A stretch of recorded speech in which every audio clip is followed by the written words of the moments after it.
सभी मेरे प्रियजनों को ख्रिस्त यीशु में मेरा जय मसीह एवं नमस्कार। आशा करता हूँ आप सब कुशल मंगल से होंगे और ईश्वर आप सबके साथ हो और आपके जीवन में बहुत के आशीर्वाद प्रदान करें। मैं फिर एक बार आपके सामने एक सत्य को उजागर करने के लिए आया हूँ कि आजकल के 21वीं सदी की कलीसिया में क्या कुछ हो रहा है, उन विषयों को आपके सम्मुख लेके आ रहा हूँ। आज धीरे धीरे करके परमेश्वर के वचन विलुप्त तो होता जा रहा है।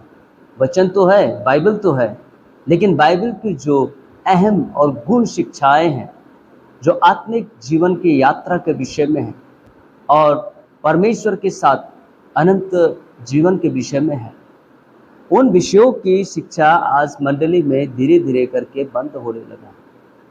बाइबल तो है, परंतु परमेश्वर के वचन का प्रचार शिक्षा आजकल देखने को नहीं मिलती, बहुत कम है। इसलिए मैं आप लोगों को आजकल की दुनिया के चर्चेस में क्या हो रहे हैं वो आप लोगों को दिखाना चाहता हूँ। तो आप लोग ध्यानपूर्वक देखिएगा और फिर मैं बताऊंगा कि ये सही है या नहीं, या परमेश्वर की इच्छा के अनुसार है या नहीं। सो आइए देखिए इस वीडियो क्लिप से। This is the first time I'm attending a church event and I'm feeling the presence of God in this location right now, and it will be an honor to kind of sing this beautiful song today.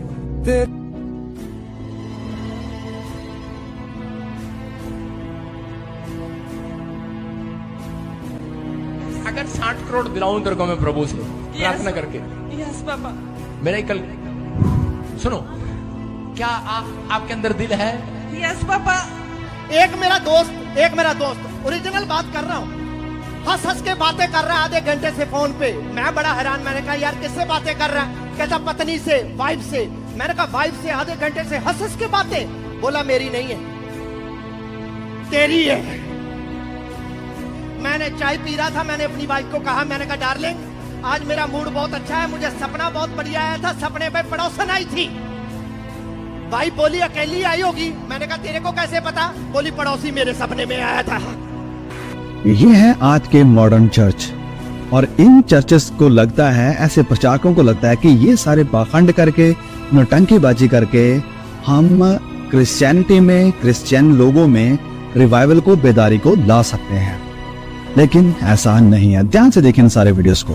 बहुत बहुत शुक्रिया। वो dialogue जो professor Bajinder Singh ji ने कहा था वो मेरी फिल्म धड़कन का था, और ये मैंने अंजलि के लिए कहा था जो मुझे छोड़ के चली गई थी कि अंजलि मैं तुम्हें भूल जाओ ये हो नहीं सकता, और तुम मुझे भूल जाओ ये मैं होने नहीं दूंगा। तुम मेरी हो और हमेशा मेरी रहोगी। मैं धीरे धीरे जवान हो ही रही थी ना। स्यापा। एनीवेज, शादीशुदा होने से कुछ नहीं होता, इंसान की नीयत खराब होनी चाहिए। Y'all ready? Y'all ready? Y'all ready?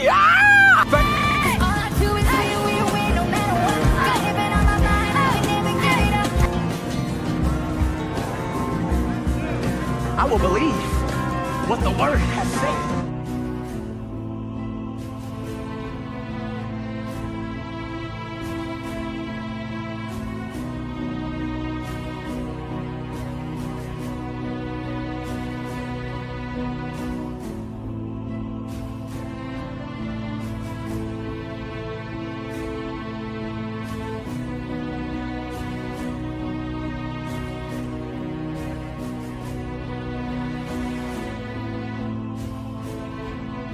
Was just up there one day while they were rehearsing and wanted to try it, and then thought it would be a funny way to enter the room on a Sunday. What's wrong with you people? I'm serious. I mean, this is what's wrong with the Christian church today. We don't know who God is, and we don't know who we are. तो आप लोगों ने देखा क्या क्या हो रहा है आज संसार, क्या हो रहा है ये चर्चेस में। जरा सोच के देखिए, ऐसा भी कभी होता है चर्चेस में? अचंभा लगता है मुझे कि लोग भी इस प्रकार की शिक्षाओं के पीछे भागते हैं जो खोखलापन है, जिसमें कुछ भी नहीं, एंटरटेनमेंट, इमोशंस, ड्रामा, पता नहीं और क्या क्या, और इतना ही नहीं, अश्लील बातों का जोर जोर से हंसते हुए उसको बताना मंच के ऊपर, वो भी जहां से परमेश्वर का वचन का प्रचार किया जाता है उनके ऊपर से। अचंभा की बात है ये, सच में परमेश्वर का वचन विलुप्त हो रहा है। हम क्या कर रहे हैं? हमें जागने की जरूरत है, वचन की ओर ध्यान देने की जरूरत है, हमें आत्मिकता में सिर झुकाने की और घुटने पे आने की जरूरत है। आज यदि हम इन सभी चीजों को अनदेखी कर देते हैं तो आने वाले दिनों में हमारे बच्चे, हमारे भविष्य सब खत्म हो जाएगा। शायद ही एक व्यक्ति प्रभु के राज्य में जा सकेंगे। सो आइए हम देखते हैं इन झूठे भविष्यवक्ताओं के विषय में बाइबल क्या बताता है, इन झूठे प्रचारकों के विषय में परमेश्वर का वचन क्या बताता है। आज हम ध्यानपूर्वक सुनेंगे और देखेंगे। झूठे भविष्यवक्ताओं के विषय में बाइबल में पहले से ही भविष्यवाणी कर दी गई है। बाइबल में प्रभु यीशु मसीह ने स्वयं कहा है, मत्ती रचित सुसमाचार 7वां अध्याय के 15वां पद में। तो प्रभु यीशु मसीह कहता है झूठे भविष्यवक्ताएं आएंगे और उन झूठे भविष्यवक्ताओं से हमें सावधान रहने की जरूरत है, हमें सजग रहने की जरूरत है। वो भेड़ों के भेष में तो आएंगे परंतु अंदर से वो फाड़ खाने वाली भेड़िया होंगे। फाड़ खाने का मतलब क्या है? आत्मिक जीवन को पूरी तरह से तहस नहस कर देने वाला, अनंत जीवन को नष्ट करके, उद्धार को नष्ट करके मृत्यु की ओर ले जाने वाला, झूठे शिक्षा देने वाला, झूठा आश्वासन देने वाला। तो इन सभी से हमें सावधान रहने की जरूरत है। पौलुस भी कहता है 2 तिमोथी उसके 2 अध्याय का 16 पद में, संत पौलुस भी कहता है अशुद्ध बकवास की बातों से बचे रहा, क्योंकि ऐसे लोग और भी अभक्ति में बढ़ते जाएंगे। भक्ति में नहीं बढ़ेंगे, आत्मिकता में नहीं बढ़ेंगे, परंतु अभक्ति में, झूठा आश्वासन, झूठी दिलासा, झूठा भविष्यवाणी, इतने नहीं परमेश्वर के वचन को तोड़ मड़ोड़ करके जो अपने लिए अच्छा लगे उसको रखना। उसी मत्ती 24 अध्याय का 24 और 25 पद, क्योंकि झूठे मसीह और झूठे भविष्यवक्ता उठ खड़े होंगे और बड़े चिन्ह और अद्भुत काम दिखाएंगे कि यदि हो सके तो चुने हुओं को भी भरमा दे। तो ऐसे लोग बड़ी बड़ी बातें कहेंगे, अद्भुत अद्भुत चिन्ह दिखाएंगे। तो आज भी शैतान आश्चर्य और बड़े बड़े काम करते हैं झूठे भविष्यवक्ताओं के द्वारा, ताकि जो सच्चे मसीही है वो भी भटक जाए, वो भी नष्ट हो जाए। 2 तिमोथी 4 अध्याय 3 पद, क्योंकि ऐसा समय आएगा जब लोग खरा उपदेश ना सह सकेंगे, पर कानों की खुजली के कारण अपनी अभिलाषाओं के अनुसार अपने लिए बहुत से उपदेशक बटोर ले। तो ये भविष्यवाणियां पहले ही हो चुकी है। पौलुस ने भविष्यवाणी किए हैं, प्रभु यीशु ने स्वयं भविष्यवाणी की है कि आने वाले दिनों में झूठे भविष्यवक्ता उठ खड़े होंगे। और ये झूठे भविष्यवक्ताएं सिर्फ 21वीं सदी के समय का नहीं है, ये पहली शताब्दी से चली आ रही है, पहली शताब्दी से चली आ रही है और आज भी 21वीं शताब्दी में भी काम कर रहा है। आज भी वो एक्टिव है, क्रियाशील है। सो विश्वासी लोग धीरे धीरे अपने विश्वास में कमजोर हो जाएंगे, वचन का पाठन पठन करना छोड़ देंगे, अध्ययन करना छोड़ देंगे, स्टडी करना छोड़ देंगे और सारी दुनिया में दुनियादारी में बहक जाएंगे और नई नई बातों को खोजेंगे। जो बातें बाइबल में है नहीं, जो बातें शिक्षा में है नहीं, जो बातें बाइबल से बाहर की है, उन सभी नई नई बातों की खोज में रहेंगे। और इस प्रकार से वे सच्ची शिक्षा, जहां पर खरा शिक्षा दिया जाता है, जहां पर खरा परमेश्वर का वचन का ज्ञान बताया जाता है, उस मंडली पर वे नहीं जाना नहीं पसंद करेंगे, बल्कि उस मंडली पे जाएंगे जहाँ पर रंगी चंगी है, जहाँ पर फैशन है, जहाँ पर इंटरटेनमेंट है, जहाँ पर एंजॉय है, जहाँ पर मज़ा आ गया और जहाँ पर उनको इमोशंस है, ऐसी जगह। सो ये बड़ी दुख की बात है कि आज विश्वासी लोग भी एक सच्ची शिक्षा में स्थिर रहना उनके लिए भी मुश्किल की बातें हो रही है। इफिसियों के पत्री 4:14 में तो लिखा है, आगे को हम बालक ना रहे, हम बच्चे ना बने, हम नासमझ नादान ना बने, परंतु परमेश्वर का वचन का अध्ययन करें, ताकि जो मनुष्य ठग विद्या, झूठे शक्ति और चतुराई से भ्रम की युक्तियों को लेकर यहाँ वहाँ हमें और आपको घुमा ना सके, यहाँ वहाँ ले जा ना सके, परंतु हमें उस ट्रैक पे जाना है जो ट्रैक हमें अनंत जीवन की ओर ले जाता है, जो ट्रैक हमें प्रभु यीशु मसीह की ओर ले जाता है, जो ट्रैक हमारे जीवन को परमेश्वर के आशीषों से भर देता है। उस आत्मिक आराधना की खोज में हमें रहना है, उस आत्मिक सेवा की खोज में हमें रहना है, ना कि भौतिक बातों के पीछे। तो ये सभी बातें पहले ही भविष्यवाणी की गई है कि आने वाले दिनों में क्या होने वाला है। यदि आज हम परमेश्वर के वचन को नहीं पढ़ेंगे तो हमें कुछ भी समझ में नहीं आएगा। इन झूठे भविष्यवक्ताओं का अंत क्या होने वाला है? परमेश्वर के वचन में देखा जाए तो इन झूठे भविष्यवक्ताओं का अंत बहुत बुरा होने वाला है और उनके पीछे चलने वालों का भी। प्रकाशित वाक्य 19:20 पद को हम देखेंगे तो यहाँ हम देखते हैं कि परमेश्वर का न्याय जब होगा तब ये लोग बचने वाला नहीं है। ये लोग सीधे नरक में जाएंगे, आग के झील में जाएंगे। देखा है वह पशु कौन है? जो झूठ बोलने वाला, झूठ का पिता कौन है? शैतान।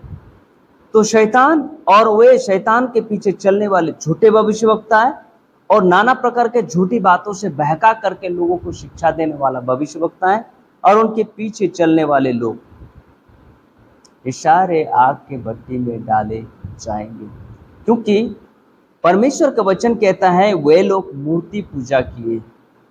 क्यों कहता है? क्या सच में वे लोग मूर्ति पूजा किए थे? जब हम मत्ती रचित सुसमाचार 7 अध्याय में देखते हैं कि एक ग्रुप होता है जो बकरियों की झुंड का है और वो कहते हैं कि प्रभु मैंने तेरे नाम पे ये किया, वो किया, बड़े बड़े काम किए, चिन्ह किए, अद्भुत काम किए, भूत भगाए। तब प्रभु यीशु मसीह उनसे स्पष्ट कह देता है, मैं तुम्हें नहीं जानता, ए दुष्ट काम करने वाले, मुझसे दूर हो जाओ। जो परमेश्वर के वचन के अंतर्गत नहीं है, जहाँ परमेश्वर का वचन का प्रचार और शिक्षा नहीं है, वो मूर्ति पूजा है। आज हम सोचते हैं कि हम मूर्ति पूजा नहीं करते, इसलिए हम पाप नहीं करते, व्यभिचार नहीं करते, लेकिन परमेश्वर के वचन को छोड़ कुछ और करना भी मूर्ति पूजा है।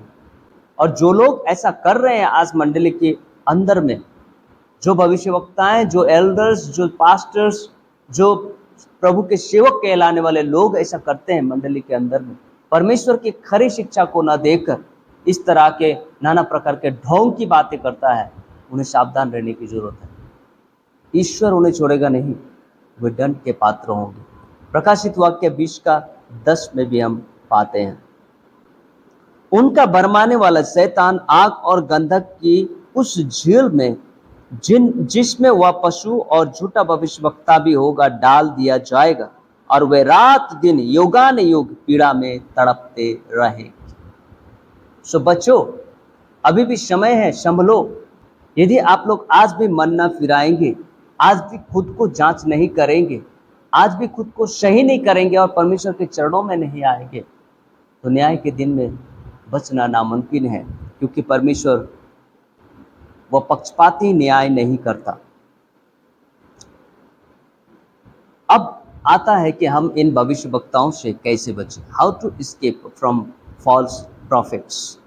सबसे पहला है ईश्वरीय ज्ञान की कमी होने का कारण है कि हम इनके पीछे फंसते हैं। ईश्वरीय ज्ञान न होने के कारण से, परमेश्वर के वचन की शिक्षा न होने के कारण से आज विश्वासी लोग भटक रहे हैं, बहक रहे हैं। होशिया के पुस्तक 4 अध्याय के 6 पद में यह कहता है, मेरे ज्ञान के न होने से मेरी प्रजा नष्ट हो गई। तू मेरे ज्ञान को तुच्छ जाना है, इसलिए मैं तुझे अपना याजक रहने से अयोग्य ठहराऊंगा। इसलिए कि तू अपने परमेश्वर की व्यवस्था को तज दिया है, मैं भी तेरे बाल बच्चों को छोड़ दूंगा। तुम सत्य को जानोगे और सत्य तुम्हें स्वतंत्र करेगा। आज सत्य क्या है? परमेश्वर का वचन है। आज आपको और हमें परमेश्वर के वचन को जानना आवश्यक है, उसका अध्ययन करना आवश्यक है। जब हम उसको जानेंगे तो हम इन सभी बहकाने वाले बातों से हम स्वतंत्र होंगे, हम बच जाएंगे और उनके बहकाव में न पड़ेंगे। 1 तीमुथी 4:16। वचन स्पष्ट कहता है, यहाँ पौलुस तीमुथी को लिखता है, लेकिन आज ये वचन आपके और हमारे लिए भी है। तो यहाँ कहता है, अपने उपदेश, मैं किस प्रकार का शिक्षा दे रहा हूं उस पर चौकसी कर। अपने उपदेश पर चौकसी रख, इन बातों पर स्थिर रहे, क्योंकि यदि ऐसा करता रहेगा तो तू अपने और अपने सुनने वालों की भी उद्धार का कारण। ऐसा अगर हम करते हैं, वचन पर ध्यान देते हैं और चौकस रहते हैं और उसका अध्ययन करते हैं और सही मायने पर परमेश्वर के वचन का शिक्षा देते हैं, तो बोलने वाला और सुनने वाला दोनों का उद्धार। तो परमेश्वर के वचन में परमेश्वर ने कहीं भी नहीं लिखा है कि मैं तुम्हें विनाश करूंगा, परंतु परमेश्वर हमेशा ये कहता है कि मैं तुम्हें उद्धार करूंगा, मैं तुम्हें बचाऊंगा। और उन्होंने अपने पुत्र को भेजा हमें बचाने के लिए। वो हमें नष्ट करने के लिए नहीं आया, वो हमें बर्बाद करने के लिए नहीं आएगा, परंतु बचाने के लिए आया है। इसका मतलब ये नहीं है कि परमेश्वर ने प्रभु यीशु मसीह को पापियों को उद्धार करने के लिए जगत में भेजा और कुर्बानी दी और पापियों को उद्धार हुआ। इसका मतलब ये नहीं है कि वो पापियों को उद्धार होने के बाद फिर से वो पापी अपने जीवन में पाप ही करता चला जाए। नहीं, हम आगे देखेंगे। परमेश्वर का वचन का अध्ययन प्रतिदिन हमारे जीवन में होना चाहिए। Study daily the word of God. और 1 पत्रस 2 अध्याय 2 पद, यह स्पष्ट लिखा है, जन्मे हुए शिशु के समान निर्मल आत्मिक दूध की लालसा कर। फिर से स्मरण दिलाता है पत्रस के द्वारा, ये बताया जाता है कि परमेश्वर के पवित्र वचन पर ध्यान करो, लालसा करो, ताकि उसके द्वारा उद्धार पाने के लिए बढ़ते जाए। तो परमेश्वर का वचन निर्मल है, पवित्र है, शुद्ध है। यदि हम उसके वचन और उसके आज्ञाकारिता पर अमल करेंगे तो हम इन दंडनीय अपराध से बच पाएंगे जो परमेश्वर के न्याय के दिन होने वाला है। 1 तीमुथी 4:15 और 16। तो ऊपर वाले पद 15 में यह कहता है कि इन बातों को सोचते रहा और इन्हीं में अपना ध्यान लगाए रहा, ताकि तेरी उन्नति सब पर प्रकट। तो आज परमेश्वर हमसे क्या उन्नति चाहता है? आज परमेश्वर हमसे पवित्रता चाहता है, शुद्धता चाहता है, धीरज चाहता है, आनंद चाहता है, प्रेम चाहता है, शांति चाहता है, मेल मिलाप चाहता है, और परमेश्वर के वचन में बढ़ते हुए देखना चाहता है, परमेश्वर की शिक्षा में बढ़ते हुए देखना चाहता है। आज ये सब चाहता है। तो इन्हीं बातों पे ध्यान दिया करो, इन्हीं बातों पे मन लगाया करो। अब हम अंत में देखेंगे कि वास्तव में सच्ची आराधना क्या है। सच्ची आराधना क्या है? यूहन्ना 4:24 पद, परमेश्वर आत्मा है और उसकी आराधना करने वाले आत्मा और सच्चाई से उसकी आराधना करें। पूरी बातों को छोड़कर, सांसारिक बातों को छोड़कर, सारी चिंताओं को छोड़कर प्रभु में पूर्ण रीति से समर्पित हो जाना, संपूर्ण समर्पित हो जाना, और वचन को ध्यान से सुनना और प्रचार करना, यह है सच्ची आराधना। पूरे आत्मिकता में पवित्र आत्मा से पूर्ण होकर और परमेश्वर के वचन में लीन होकर परमेश्वर की आराधना।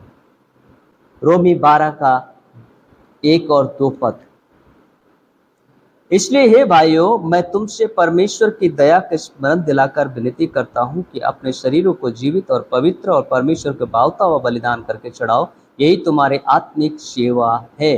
इस संसार के सदृश न बनो, परंतु तुम्हारे मन के नए हो जाने से तुम्हारा चाल चलन भी बदलता जाए, जिससे तुम परमेश्वर की भली और भावती और सिद्ध इच्छा अनुभव से मालूम करते रहो। तो यह संपूर्ण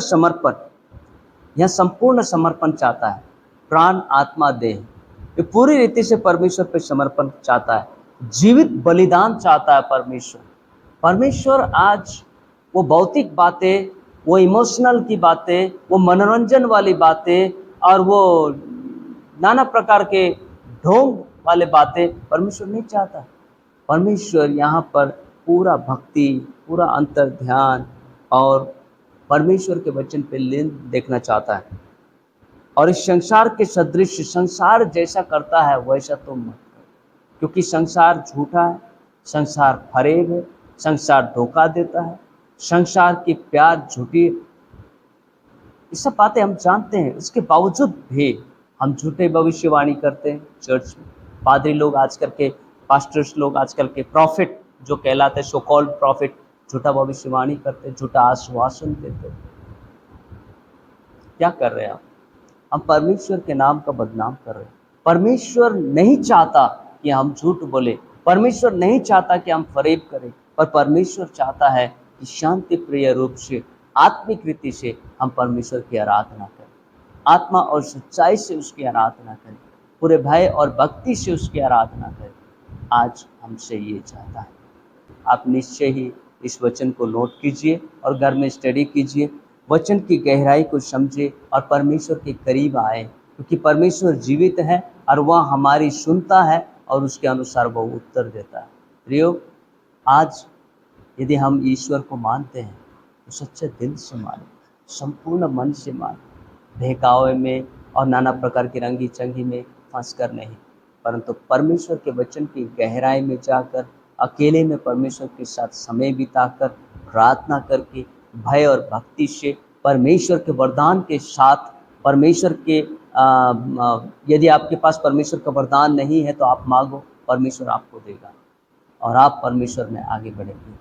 परमेश्वर में आगे बढ़ो और परमेश्वर की सत्य शिक्षा का प्रचार करो, जिसमें हम सब की भलाई है, सारे जगत की भलाई है। जिस उद्देश्य के लिए प्रभु यीशु मसीह आया, वो उद्देश्य परमेश्वर के वचन के द्वारा ही पूरा होगा, ना कि किसी प्रकार के ढोंगी से, मनोरंजन से, इमोशन से होगा, परंतु परमेश्वर के वचन से होगा। आशा करता हूँ वीडियो थोड़ी लंबी हुई होगी, लेकिन फिर भी मैं आशा करता हूँ कि आप लोग धीरज से सुने हैं और देखे हैं। इसके लिए बहुत बहुत धन्यवाद। ईश्वर आप सबको आशीष दे। आने वाले दिनों में हम परमेश्वर के और करीब जाए और परमेश्वर के वचन को महत्व दे, उनके अध्ययन करें, और यदि हमारे जीवन में कोई गलती है जो हम दोहरा के कर रहे हैं, उसे हम सुधारें। परमेश्वर हमारी सहायता करे, पवित्र आत्मा हमें प्रकाशन दे, हमें अगुवाई करें और हमें बताएं कि हम कहाँ गलत हैं। परमेश्वर आप सबको आशीषित करें। धन्यवाद। जय मसीह। नमस्कार। आज का दिन आप सबके लिए शुभ हो।